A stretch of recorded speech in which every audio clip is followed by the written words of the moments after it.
Buenos días, soy Valerie Dana, directora de la revista La Vida en Rosa, y estoy en compañía del doctor Javier Pérez Altozano, oncólogo, y de la doctora Raquel Calero Domínguez, psicooncóloga, ambos miembros del Instituto Oncológico Virtual. Buenos días, ¿cómo estáis? Buenos días, Valeria. Muy bien, ¿qué tal? Buenos días, Valerie. Buenos días, Javier. Hoy vamos a hablar del cuidado de los síntomas. El papel de los enfermeros es fundamental a la hora de cuidar de los pacientes tras la consulta con el oncólogo. Javier, la comunicación es fluida entre ambas partes. Como Sí. oncólogo, tú sabes lo que necesita tu paciente más allá de lo que se dice en tu consulta. ¿Te refieres a nivel con enfermería, con el resto de los integrantes del servicio? Sí, la verdad es que yo creo que hoy en día trabajamos en equipos muy multidisciplinares, en el que la verdad es que el enfermero y el médico son, enfermería y médicos son la figura nuclear, la pareja nuclear, pero después ya en cuidados continuos, en cuidados paliativos, hemos incorporado otras figuras como el gestor de casos, como la psicooncóloga. Entonces trabajamos de forma muy coordinada. Hacemos sesiones clínicas cuando lo necesitamos, y después el hecho de que trabajemos en el mismo espacio físico prácticamente siempre facilita, por una parte, la comunicación verbal, y después el hecho de las historias electrónicas digitales hoy en día, pues facilita que la información esté accesible para el núcleo de personas que atienden al paciente, y bueno, que todos trabajemos en el mismo sentido. Yo creo que sí, que hay una comunicación total, y sobre todo tanto enfermería como psiconcología, pero psiconcología pues ya es su subespecialidad, pero enfermería cada vez más tiende a estar también más subespecializada, y la enfermería oncológica pues hoy en día está muy formada, y realmente el nivel de atención a nuestros pacientes es muy alto. ¿Y tú, Raquel, qué feedback tienes de tus pacientes? Sobre este tema? ¿Te dicen algo o nunca mencionan pues supongo que sí, la relación con el médico, con las enfermeras, con el oncólogo? ¿Qué feedback tienes tú como psicólogo? Pues mira, la verdad es que tengo un feedback positivo tanto a pacientes que trato de la pública como de la privada, porque es verdad que Javier lo ha descrito, el equipo está muy involucrado. Entonces es verdad que pues, cuando está en tratamiento en la quimio el paciente pasa mucho tiempo con enfermería y bueno, no sé, mis pacientes lo llaman los seres de luz. Es verdad que hay gente muy especial la que se dedica a esto y suele tener una carga humana importante, empática. Y bueno, y el paciente, de verdad, yo tengo referencias positivas, ¿eh? Tanto de la pública como de la privada. Tiene que ser así, no puede ser de otra manera. Sí, no me extraña. Cuando se trata de cáncer, tenemos que hablar de los síntomas causados por la propia enfermedad, pero también por los tratamientos que se toman o que se dan. Más allá de la pérdida de pelo, que es de la que más se comenta porque supongo que es la más visible. ¿Podemos hablar de estos síntomas, de estos efectos que aparecen y no sé por qué eh, se silencian? No se habla de forma bastante abierta de este tema. Bueno, yo creo que hay un cierto tabú todavía hoy en día en torno al cáncer. Se sigue viendo en los medios de comunicación que se habla de una enfermedad crónica, una enfermedad de larga duración, cuando realmente tendríamos que ponerle nombre y acabar con esos tabús. Si no somos capaces muchas veces ni siquiera de nombrarlo, evidentemente los efectos secundarios de los tratamientos o los síntomas derivados del propio cáncer pues también se ocultan.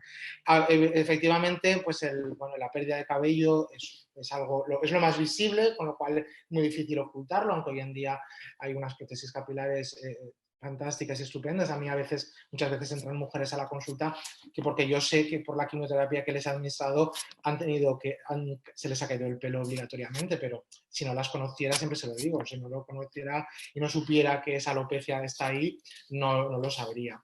De todos modos, hay otros efectos secundarios que a veces a los oncólogos y enfermeras nos preocupan mucho más. las náuseas y los vómitos. Hace unos años, hace 10, 20 años, era un síntoma muy temido. Afortunadamente, el avance que ha habido terapéutico en ese sentido ha sido brutal. Normalmente los pacientes hoy en día ya no llegan a vomitar, pero sí que pueden tener alguna pequeña náusea, y ahí la calidad de vida ha mejorado espectacularmente. Hay síntomas digestivos como son el estreñimiento o las diarreas en momentos puntuales. Hay síntomas cutáneos, sobre todo con todas las terapias dirigidas que hemos incorporado. Y entre los síntomas relacionados con el tumor, pues bueno, pueden ser múltiples, evidentemente. Yo creo que el síntoma más temido por los pacientes por culpa de la enfermedad oncológica es el dolor. El dolor todavía está muy presente. España es un país privilegiado, pues tenemos unas ratios de tratamiento del dolor con opioides, con fármacos derivados del opio, con morfina. Tenemos unas tasas de tratamiento altísimas respecto a lo que es Europa, pero aún así es verdad que el dolor sigue siendo infradiagnosticado y, por tanto, infratratado. Y también ha habido muchísimos avances en cuanto a fármacos analgésicos en la última década. Y después, hoy en día, lo que sí que tenemos que incorporar, y doy paso a Raquel, es un efecto, más que un efecto secundario, es un efecto derivado del tumor, de la enfermedad, que son todos los problemas emocionales en cuanto a ansiedad y depresión, que yo creo que ahí es donde los oncólogos todavía flaqueamos y no sé hasta qué punto las nuevas generaciones tienen una cierta concepción y preocupación, y están todos esos síntomas de la esfera psicológica y también de la esfera sexual, sobre todo de las pacientes. Y ahí dejo a Raquel, que yo creo que nos ilustrará mejor.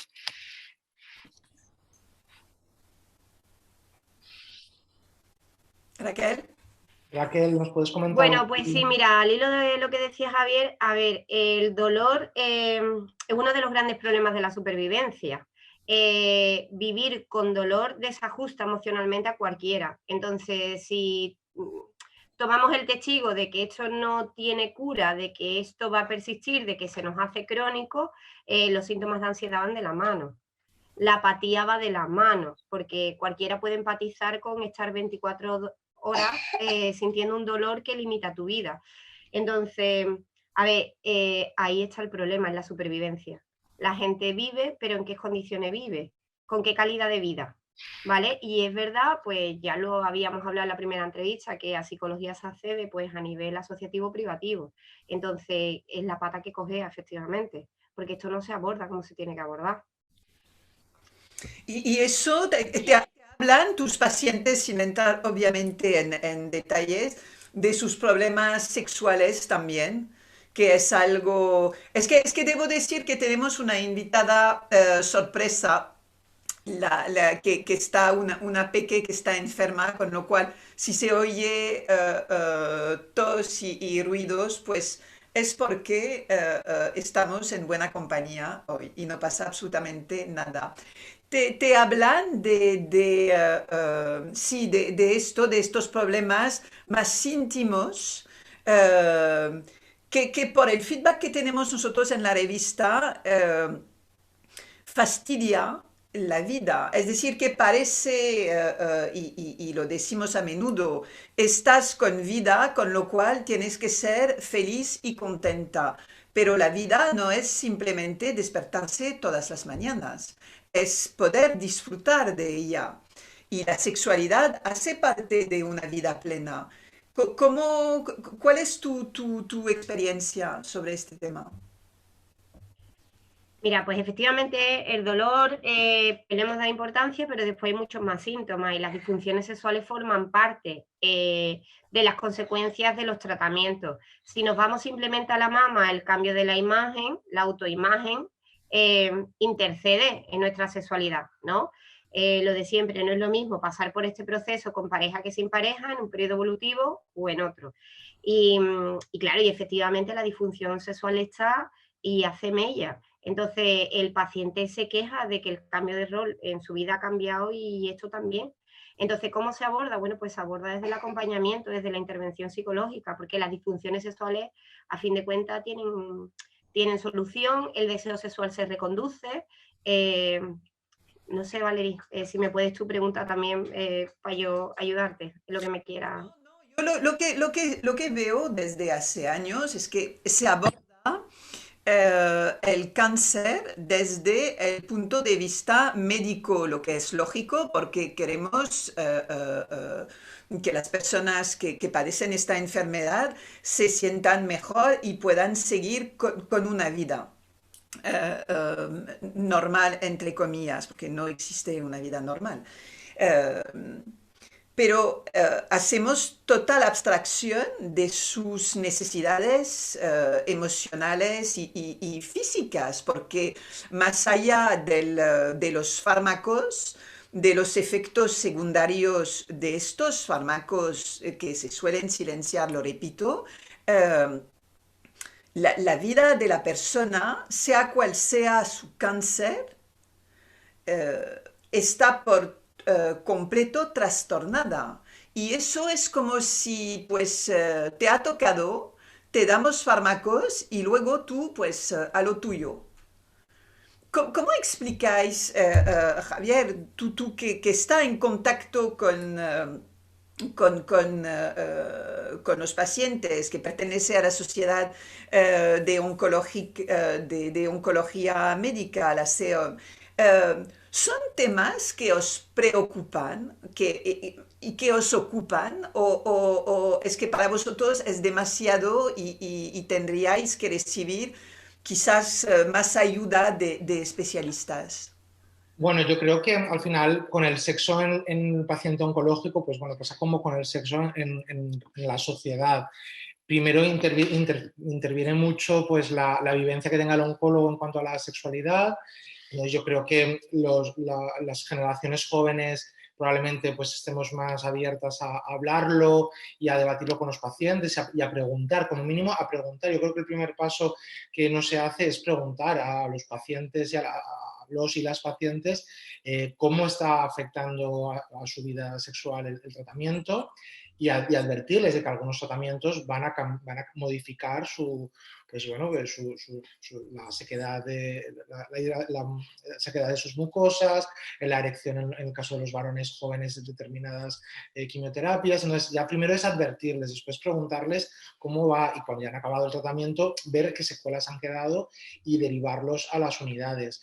Hay muy poco, a las unidades especializadas, hay muy poco estudios en este ámbito y hay poco interés. A nivel de la sociedad europea sí que hay una serie de recomendaciones que yo me las he leído alguna vez, son recomendaciones bastante generales, pero bastante lógicas. Y a nivel de la Sociedad Española de Oncología Médica sí que desde el grupo de cuidados paliativos del que yo formo parte, hemos hablado en varias ocasiones, ha dado alguna charla por parte de nuestra coordinadora, de la doctora Escobar, pero es verdad que es un tema que lo hemos hablado varias veces, que hay que abordarlo, pero no llegamos nunca a ponerlo en marcha.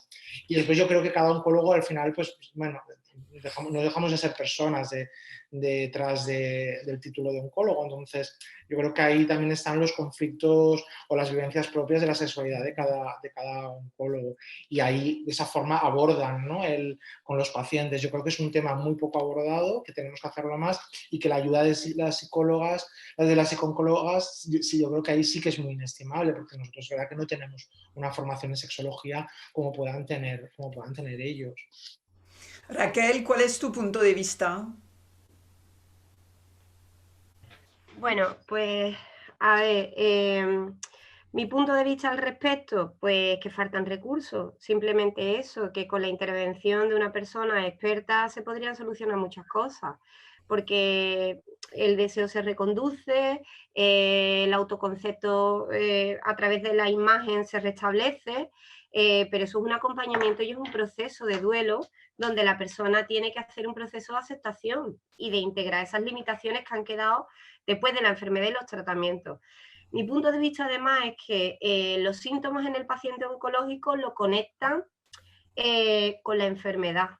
Entonces, también con el miedo a una recaída o con que las cosas no vayan del todo bien. Entonces volvemos otra vez a los síntomas de ansiedad, a la espada de Damocles, ¿no? Y a pensar que no estoy avanzando. Y desgraciadamente, que de esto pues Javier hablará más, hay síntomas que persisten, que se quedan contigo. Porque bueno, hemos hablado del dolor, ¿no? De la sexualidad, súper importante, pero también podríamos hablar del daño neurológico, que también creo que se habla poco y los pacientes refieren pues problemas de concentración, bloqueo, fatiga, no reaccionan como antes, no pueden con la carga de trabajo como antes. Entonces, oye, esto es un problema, porque la gente quiere volver a su vida a la de antes, yo siempre lo digo, pero la toxicidad en el organismo no se lo permite, o los síntomas que persisten no lo dejan tener una calidad de vida que le haga funcionar como quisiera. Sí, y ahí viene el problema del trabajo, que a veces el trabajo de antes ya no se puede hacer de la misma manera y las personas que padecen cáncer llaman a puertas de la administración que no entienden absolutamente nada porque ellos ven una imagen y que no se dan cuenta de todo lo que está detrás de la persona, todo lo que vive por dentro. Y eso, pues tampoco la administración está muy preparada para afrontar la realidad de las personas post-cáncer, cuando llegan de nuevo a su puesto de trabajo. Y no sé, y parece que tenemos un plan nacional para el cáncer en España. Yo, francamente, me cuesta. No sé con quién hablan, pero obviamente no hablan con pacientes, porque esto no se mueve y no se mejora la condición de personas, de las personas diagnosticadas. Dime, Raquel. Mira, al respecto de esto, el problema económico, yo te diría que se convierte también en un síntoma, ¿no? Volvemos a lo mismo, no es lo mismo ser funcionario que ser una persona que trabaja por cuenta ajena, ¿no? Que ser autónomo. Entonces, no sé, yo pongo simplemente el ejemplo de la peluquera que tiene que volver a su carga diaria, que es autónoma, que es empresaria, y que tiene que estar con la mano más de 8 horas al día, Sí, con todo lo que nos podemos imaginar si esa señora ha pasado además por un cáncer de mama. Entonces, físicamente, pues como decimos, hoy los tratamientos no invaden como antes, su imagen física es estupenda y la gente le dice, estás estupenda, si es que nadie lo diría, pero esa señora tiene resentimiento, quizás a que es dolor, quizás a que es un problema del linfedema, ¿no? Y no puede volver como antes a estar 8 horas de pie con la presión y la carga de todo eso, no puede. Entonces, a ver, pues cómo no van a tener problemas psicológicos esta gente a la ya. huerta, porque el cáncer pasa por tu vida, pero es un tsunami que deja en stand-by un montón de cosas. Y por último, fijaos, yo pienso, ¿no? Que a veces pasan por mis manos funcionarios, pensar en una profesora que se enfrenta a un aula de 23 niños de 3 años y tiene que incorporarse al curso siguiente, que yo he acompañado a gente que se las incorpora en los últimos 3 meses después de una reconstrucción mamaria. 3 meses antes de acabar el curso, ha sido un caso reciente, ¿vale? Que son cosas que no entiendo muy bien ni comprendo. Pero bueno, el caso es que se tuvo que reincorporar. Imaginaos el nivel de estrés y de agotamiento ante todo eso. Sí, sí, sí, es incomprensible. A través de las consultas online se puede acompañar a los pacientes y darles estos cuidados continuos de soporte o es necesario acudir físicamente a una consulta, Javier. Vamos a ver, como dijimos en la charla anterior, en la charla con la que empezamos este ciclo de entrevistas, yo creo que la plataforma, una consulta online, sea la que sea una consulta online de un hospital público o de una empresa privada, siempre la consulta online tiene que ser un complemento de la presencial. Es decir, no la podemos concebir como una sustitución por completo, sino como un complemento de esa presencia, de esa consulta presencial física con un grupo de especialistas. Pero partiendo de la base de ese complemento, pues sí, la verdad es que durante la pandemia a mí me sorprendió lo bien, y durante la pandemia, como decía Carmen la semana anterior, por desgracia, lo único que hicimos una telemedicina prehistórica con teléfono, y funcionó bien el control de síntomas y la consulta de cuidados continuos, y con una plataforma pues como esta, en la que nos podemos ver por una videollamada, la verdad es que es sorprendente lo que podemos hacer. Yo creo que acercamos la medicina a pacientes que pues, en un momento dado pueden no vivir en una zona urbana con muchos servicios a su alrededor, porque España es, bueno, el mundo es mucho más que Madrid, Barcelona, Valencia, Sevilla, y permitimos ese acompañamiento en domicilio a través de una pantalla. Después, evidentemente, las habilidades de cada médico, enfermera o psicólogo a través de una pantalla, pues en el fondo son las mismas que va a tener en su consulta física. Si somos profesionales que sabemos cruzar esa distancia de la mesa del despacho, de la consulta, vamos a ser capaces de traspasar la pantalla y normalmente, pues, sobre todo, cuando ya llevamos varias consultas online con el paciente y ya tenemos una cierta confianza y un cierto grado de conocimiento mutuo, es todo mucho más fácil. De todos modos, bueno, tenemos muchas escalas que podemos pasar al paciente para medir los síntomas de forma mediante la conversación, y podemos graduar los síntomas, y además muchas de las plataformas online, como puede ser la nuestra, permite la prescripción de fármacos de forma digital, con lo cual tú puedes acabar la consulta online y estar prescribiéndole al paciente lo que quieras que vaya a recoger a la farmacia inmediatamente. Y también además también disponemos, muchas plataformas online disponen de servicios asociados presenciales que si en un momento dado crees que el paciente tiene que ser valorado físicamente por un especialista, sea por un oncólogo o sea por otro especialista diferente, y hacer una exploración física o alguna exploración complementaria, pues también lo puedes derivar de forma preferente. Pero siempre desde la base, desde el planteamiento, que la consulta online tiene que ser un complemento a su consulta presencial habitual. Pero bueno, todos sabemos cómo en ocasiones, lo que describía Carmen muy bien la semana pasada, que las consultas, en ocasiones tenemos consultas muy apretadas en la pública, muchos pacientes, tienes que confirmar el tratamiento, te están llamando por el teléfono por otro motivo diferente, tienes que entrar a hacer la receta, te está llamando la enfermera por otra cosa, y en ese momento pues igual te está diciendo que el paciente que tiene dolor, tú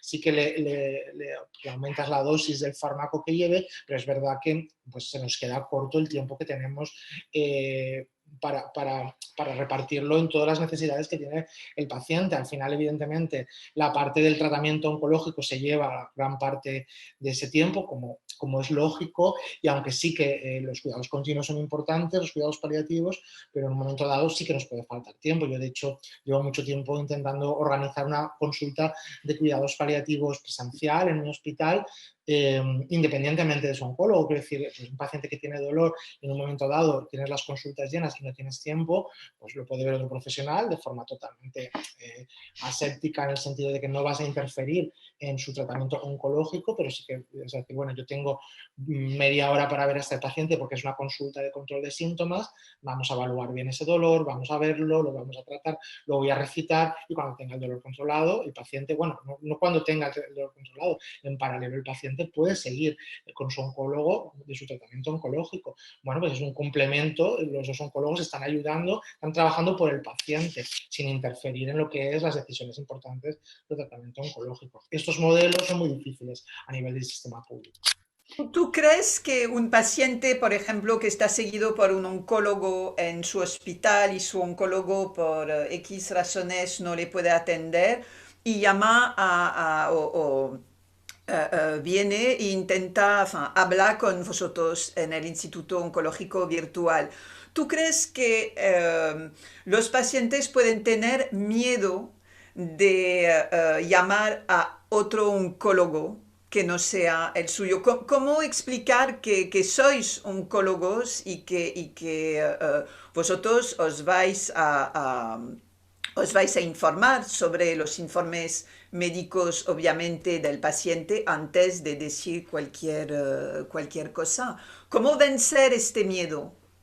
Bueno, es lógico, ese miedo es lógico, porque además el paciente oncológico establece un vínculo muy especial con su oncólogo. Entonces, bueno, pues yo creo que primero desde nuestra presentación que tenemos en nuestra plataforma, somos un grupo, bueno, de oncólogos, psicóloga, enfermero, que nuestro currículum está ahí colgado, es un currículum público y tenemos ya años de experiencia y formación detrás, eso por una parte. Y por otra parte, nosotros cuando el concepto que en la primera consulta siempre establecemos es que nosotros vamos a trabajar por el paciente y al lado de su oncólogo. No, yo creo que el respeto profesional es importantísimo, es una de nuestras premisas y bueno, pedimos al paciente que nos suba a la plataforma, es muy sencillo, toda la información de todos los informes que tienen y nosotros en cada visita emitimos un informe más o menos largo en función del tipo de visita que sea. Si es una segunda opinión, evidentemente es un informe larguísimo, si es un exhaustivo y muy pormenorizado, si es una visita de control de síntomas, pues escribimos toda la evaluación que hacemos del síntoma, toda la valoración, todas las escalas y nuestra propuesta de tratamiento, y ese informe lo tiene el paciente, le llega automáticamente a su correo electrónico para que lo pueda imprimir y lo pueda compartir con su oncólogo, y así además le decimos, bueno, esto es nuestra propuesta, pues llevas esta medicación para el dolor o para otro síntoma, te hacemos esta receta, esto es lo que nosotros proponemos. Al fin y al cabo, como si acudiera a una urgencia de un hospital o a un centro de salud, pero además con la confianza de que en este caso somos unos especialistas de su enfermedad, somos oncólogos. Entonces, bueno, yo creo que ese es el concepto, siempre sumar, nunca pisar ni restar, compartir toda la información, eso es básico, además transmitírselo al paciente. Y bueno, yo creo que en la sociedad de hoy en día, yo por ejemplo, yo muchas veces fomento que mis pacientes, algunos en determinados momentos, busquen una segunda opinión y la pidan dentro pues, del sistema público, que en todas las comunidades está dentro de la cartera de servicios. La segunda opinión, yo hay pacientes que les digo, creo que estaría bien una segunda opinión por ti, por mí también, para que nos quedemos todos tranquilos que estamos haciendo lo correcto y, bueno, aunque no tenga dudas de lo que estamos haciendo, pero creo que hay casos, pues, gente más joven o tumores menos frecuentes, que es bueno compartir esa información con otros especialistas. Y esto yo creo que es un poco lo mismo al final. Raquel, yo escucho bastante personas que vienen y que nos dicen, no, es que no me ha gustado la psicooncóloga que me ha tocado y tal.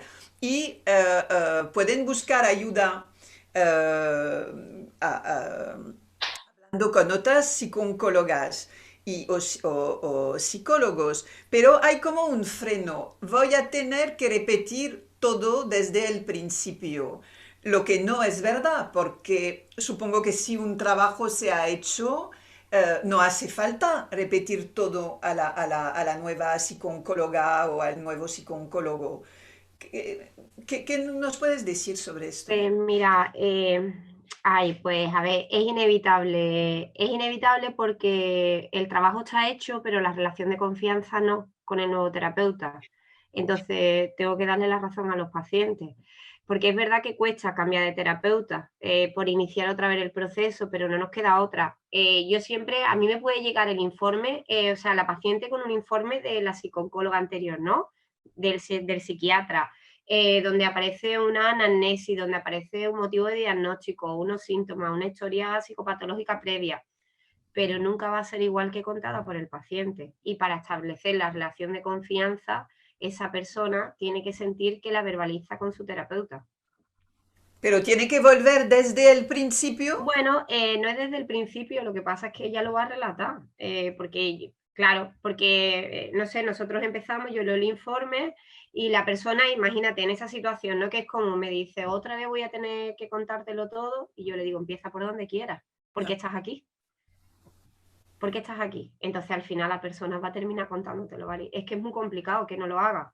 Pero es eso, puede empezar por donde quiera. Por donde quiera, porque al final está en la maestría del terapeuta facilitar que esa persona se habla, facilitar la alianza terapéutica, que empatice, que se sienta segura. A ver, nosotros es que es una máxima, yo siempre digo, el paciente tiene que salir de la consulta esperanzado, con la idea de que esta persona, esta psicóloga, lo va a ayudar de alguna forma, ¿no? Y esa es la esperanza que hay que transmitir, ¿no? Esa confianza, ese cuadro terapéutico. Después, mira, a diferencia de oncología, yo diría que la telepsicología ha venido para quedarse y es una herramienta muy útil. nosotros podemos hacer la evaluación psicológica y todo a través de la plataforma estupendamente. Nosotros vemos la cara, vemos los gestos, ¿no? Los ojos, que es muy importante. Es más, durante la pandemia los pacientes se sentían más reconocidos en la pantalla que en la consulta con la mascarilla. Ya, lo puedo creer. Ya. Porque parece que no, pero no es lo... Es que yo he tenido pacientes que hasta que no se han quitado la mascarilla, es que hasta me lo he topado por la calle o en el hospital a la entrada y no lo he reconocido, ¿no? Pero eso, Porque la expresión también de la boca es muy importante, va en consonancia con todo el gesto facial. Entonces sí, los ojos hablan estupendamente y los ojos es verdad que la mirada transmite, pero el conjunto de la cara lo perdemos y en la pantalla nos hemos podido ver estupendamente. O sea que yo sí diría que nosotros no tenemos limitación como puede tener oncología, porque oncología es verdad que tiene que tocar al paciente, ¿no? Lo tiene que palpar, nosotros no. En ese sentido, nuestra vía emocional a través de la facción completa, que es lo mismo, que esto no viene a sustituir nada, viene a sumar, que está claro que se puede compaginar con presencial, pero si tuviéramos que prescindir de lo presencial es un recurso bastante eficiente y que lo cubre todo. me gustaría abordar un tema que da miedo, creo, a muchos, sino a todos, los cuidados paliativos, que no solamente están relacionados con el cáncer, sino con cualquier ser humano en el mundo al final de su vida. ¿Qué son exactamente los cuidados paliativos? Bueno, los cuidados paliativos, como tú bien has apuntado, no son exclusivos del paciente oncológico, aunque pues, el imaginario popular parece que lo asocia exclusivamente a los cuidados al paciente con cáncer. Y de hecho, yo que he estado en varias comisiones de cuidados paliativos a nivel hospitalario, el gran esfuerzo era sumar al resto de especialidades, a cardiología, a digestivo, a neurología, a neumología, a sumarlos. Primero, el gran esfuerzo era sumarlos a la comisión. Después era que entendieran que ellos también tenían que hacer cuidados paliativos y que definieran qué cuidados paliativos tenían que hacer a sus pacientes. Eso es un reto enorme que afortunadamente el oncólogo lo tiene superado desde hace décadas. Los cuidados paliativos, o como nos gusta más llamar, los cuidados continuos, porque engloban, yo creo, un concepto más amplio, es todo aquellas intervenciones diagnósticas, pero sobre todo terapéuticas, que hacemos con el paciente oncológico desde el inicio de su diagnóstico, cuando el paciente no tiene por qué ser un paciente metastásico, incurable, paliativo. Entonces, por eso nos gusta ampliar el término, porque la paciente con cáncer de mama que está operada y que recibe su quimioterapia adyuvante, pues todo el control por ejemplo, de las náuseas y los vómitos, esos son cuidados continuos, ¿de acuerdo? Entonces, todo ese soporte de síntomas por la enfermedad o por los tratamientos derivados para mejorar la calidad de vida del paciente, todo eso engloba a los cuidados continuos o cuidados paliativos, quizás más restringidos a cuando ya estamos al final de la evolución de la enfermedad. Y cambia el objetivo, aunque el objetivo final siempre es mejorar la calidad de vida de los pacientes. Evidentemente cambia, no es lo mismo pues en una paciente recibiendo su quimioterapia adyuvante después de una cirugía de cáncer de mama, en el que lo que quieres es que la paciente pueda soportar ese tratamiento que la va a beneficiar y va a disminuir radicalmente las probabilidades de una recaída en el futuro. Entonces, pues quizás el umbral que permites de síntomas es algo mayor, porque lo que quieres es garantizar que la paciente pueda completar todo su tratamiento. Al final de la vida, cuando el paciente pues ya no está con un tratamiento específico oncológico de su enfermedad, cuando está exclusivamente con cuidados de confort, con cuidados paliativos, exclusivamente porque los ha llevado a lo largo de toda la evolución de su enfermedad, pues ahí probablemente eres menos permisivo con los síntomas. Pues, bueno, los efectos secundarios de los fármacos igual pasan a un segundo plano, lo que quieres es controlar muy bien el síntoma. Si el paciente tiene mucho dolor y necesitas mucha morfina, te va a dar quizás igual que el paciente pues, en la situación de últimas semanas, últimos días, esté más somnoliento, porque prima ese control del dolor, que es un síntoma muchísimo más angustioso quizás que la somnolencia. Entonces, bueno, van cambiando, fluctuando el nivel de importancia de determinadas cosas, de determinados aspectos a lo largo de la evolución del paciente, pero el objetivo final siempre es el mejorar la calidad de vida del paciente. Lo que pasa es que, claro, la calidad de vida de una paciente con cáncer de mama operada, su estándar de calidad de vida, sus objetivos es diferente al de un paciente que ya hace vida cama sillón y estamos en situación de últimas semanas y come menos, ¿no? Pues ahí es también, como decía Raquel, la maestría y la experiencia del grupo multidisciplinar que trata al paciente en un momento dado y en otro momento dado de la evolución de su enfermedad. ¿Cómo existen cuidados que se van a dar en algunos hospitales, en clínicas privadas, centros especializados también en cuidados paliativos? Hay pocos, pero existen. O en casa. Eh, ¿Cuál es el acercamiento en cada caso? Bueno, yo creo que al final son dos grandes grupos, ¿no? El control hospitalario, tanto si es privado como público. Bueno, yo creo que ahí al final hay coberturas diferentes o aproximaciones, organización diferente, pero al final yo creo que la aproximación en el fondo es la misma. A nivel hospitalario ya también podemos diferenciar entre si el paciente está ingresado o viene por su propio pie a las consultas. Y bueno, yo creo que ahí pues el equipo que lleva más el peso es el oncólogo, la enfermera y psicooncóloga. Y después ya empiezan a entrar determinados compañeros especialistas pues para técnicas muy determinadas, como puede ser en un momento dado una radioterapia antiálgica, una colocación de una prótesis derivativa con intención paliativa, y el enlace con los cuidados en domicilio, que ahí sí que es un cambio de paradigma diferente, aunque el objetivo sea el mismo, pero el paciente está peor, está en domicilio, los objetivos son otros, como decía yo antes, y ahí cambia un poco el enfoque, ¿no? Entonces ahí está la figura mal definida, yo creo todavía en España, del paliativista, del médico de hospitalización a domicilio. Ahí cambia un poco el enfoque, porque a veces son médicos pues, más generalistas. La especialidad yo creo que debería estar mejor definida en España, y la formación reglamentaria para formar parte de este grupo de equipos. Hay diferencias autonómicas, como dijimos la semana anterior, muy diferentes, por desgracia. Yo creo que Cataluña, perdón, es un paradigma. Y he dicho Barcelona, he tenido el lapsus mental, porque yo trabajé allí, soy catalán, y es que Barcelona es completamente diferente también al resto de Cataluña, por desgracia. Los recursos que tiene para hospitalización a domicilio, cuidados paliativos a domicilio Barcelona, por desgracia no los tiene el resto de Cataluña. Pero bueno, aún así globalmente Cataluña sí que es verdad que tiene una inversión y una organización enorme con respecto a otras comunidades del resto de España. Entonces ahí ya pues es verdad que el papel de enfermería y de médico paliativista es mucho mayor. Y bueno, el papel de psicooncología pues la verdad es que también depende del centro y de la región. Yo tengo psicooncólogas que hacen también domicilios en momentos muy puntuales, muy determinados. Yo creo que esto Raquel nos va a explicar mejor cómo lo ve. Gracias, Javier. Raquel, ¿cómo se acompaña a una persona en fin de vida y a los que rodean esta persona?